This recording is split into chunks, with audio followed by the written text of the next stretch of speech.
हरिओम नमस्कार दोस्तों, जय श्री कृष्ण, राधे राधे। आप सब कैसे हो?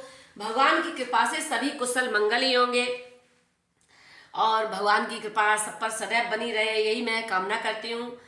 आज मैं कार्तिक मास के महात्म्य का 5वां अध्याय आपके समक्ष लेकर के आई हूँ। नारद जी के वचन सुनकर राजा पृथु ने कहा कि हे मुनि, आपने कार्तिक मास के महान फल का वर्णन किया है। अब कृपा करके इस परम पुनीत मास के सेवन विधि का वर्णन करें। नारद जी बोले, हे राजन, तुम भगवान विष्णु के अंश से उत्पन्न हुए हो, तुमसे कोई भी बात छुपी हुई नहीं है। तथापि तथापि तुमको इस मास की सेवन विधि का वर्णन करता हूँ। प्राणी को चाहिए कि वह मन में संकल्प करके आश्विन मास की शुक्ल एकादशी से कार्तिक मास का सेवन प्रारंभ करे। प्राणी को चाहिए कि एक प्रहर रात्रि शेष रहते हुए सैया का त्याग कर दे और जल का पात्र लेकर शौच के लिए जंगल में जाए। यज्ञोपवीत कान पर चढ़ा के समतल स्थान पर तृण बिछाकर शौच त्याग करे। प्रातः के समय उत्तर दिशा और सायंकाल के समय दक्षिण दिशा की ओर मुख करके बैठे। सिर को वस्त्र से ढक ले। तृण को मुख को बंद करके थूकना त्याग कर श्वास को रोककर मल का त्याग करे। इस तरह से और मिट्टी का लेप करके दोनों हाथों पर 10 बार मिट्टी का लेप कर जल में धोए। और यह कहा गृहस्थ के लिए और ब्रह्मचारी के लिए उससे दूना और सन्यासी के लिए चौगनी क्रिया करने से शुद्ध होता है। दिन से जो शौच हो उससे आधा रात्रि को करे, उससे आधा रोगी और रोगी से आधा मार्ग चलने वाला ही करे। मुख को शुद्ध करने के लिए नीम, गूलर, कीकर आदि की दातून करे। बिना मुख शुद्ध किए वेद मंत्र उच्चारण करने का कोई फल नहीं होता है। व्रत के दिन दातून ना करें। प्रतिपदा, अमावस्या, नवमी, षष्ठी, सोमवार तथा सूर्य और चंद्र ग्रहण के दिन दातून करना निषेध है। सदैव उत्तम वृक्ष की दातून करे। कभी भूल कर भी कटेरी, संभार, कपास, पीपल, बट, अरंड और गंधहीन वृक्ष की दातून का प्रयोग कभी न करे। शौच, दातून आदि से निवृत्त होकर प्राणी को चाहिए स्नान करने के पश्चात वह देव मंदिर में जाए और भगवान विष्णु तथा भगवान शिव की पूजा के लिए फल, फूल, गंध आदि वस्तुएं साथ में ले जाए। वहां प्रथम भगवान का पूजन करे, भगवान की स्तुति गाए और तब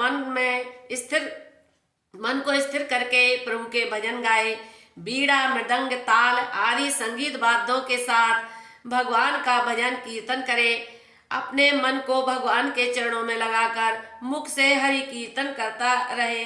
देव स्थान में इस प्रकार कीर्तन करने वाला प्राणी विष्णु के स्वरूप होते हैं। सतयुग में भगवान प्राणी के तप, यज्ञ, दान आदि कर्म करने से जितने प्रसन्न होते हैं उतने ही वे कलयुग में भगवान भजन, कीर्तन आदि करने मात्र से ही प्रसन्न हो जाते हैं। हे राजन, मैंने उत्सुकतावश एक दिन भगवान श्री हरि से यही प्रश्न किया था कि आप कहाँ निवास करते हैं। तो भगवान ने प्रसन्न होकर मुझे बताया कि कलिकाल में वैकुंठ अथवा योगियों के हृदय में निवास ना करके भक्ति, भजन और कीर्तन में ही मैं रहता हूँ। मैं अपने भक्तजनों का पूजन किए जाने से जितना प्रसन्न हूँ कि वह अपने स्वयं के पूजन से भी नहीं होता हूँ। जो प्राणी मेरे भक्तों भजन, भक्ति, कीर्तन आदि से विमुख रहकर निंदा करते हैं उनको मैं अपने शत्रु के समान मानता हूँ। सिरस, धतूरा, कटेरी, मल्लिका, आक, कनेर आदि के फूलों और चावल से भगवान विष्णु की पूजा करना निषेध है।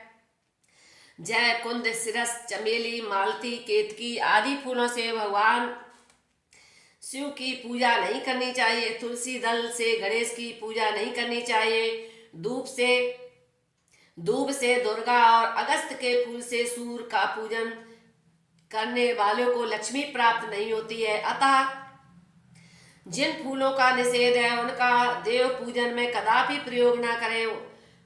उचित पुष्पों से हरि पूजन करने के बाद भगवान के समक्ष हाथ जोड़कर प्रार्थना करें कि हे देवादिदेव, मैं मूर्ख निपट हूँ, मुझे आपको पूजन के लिए उचित मंत्र क्रिया आदि का भी ज्ञान नहीं है। मैं आपकी भक्ति की कामना करता हूँ। देव, आप मेरे पूजन को स्वीकार करें। इस प्रकार स्तुति करने के बाद प्राणी को परिक्रमा करना चाहिए और उसके बाद दंडवत प्रणाम करें। भगवान से अपनी त्रुटियों के लिए क्षमा याचना करें। हे राजन, जो प्राणी इस प्रकार विधि विधान से भगवान जो भगवान का पूजन कार्तिक मास में करता है उसके समस्त पाप नष्ट हो जाते हैं। इस लोक में वह समस्त सुखों का भोग करता है और अंत में वैकुंठ को जाता है। बोलो जय श्री कृष्ण। राधे राधे।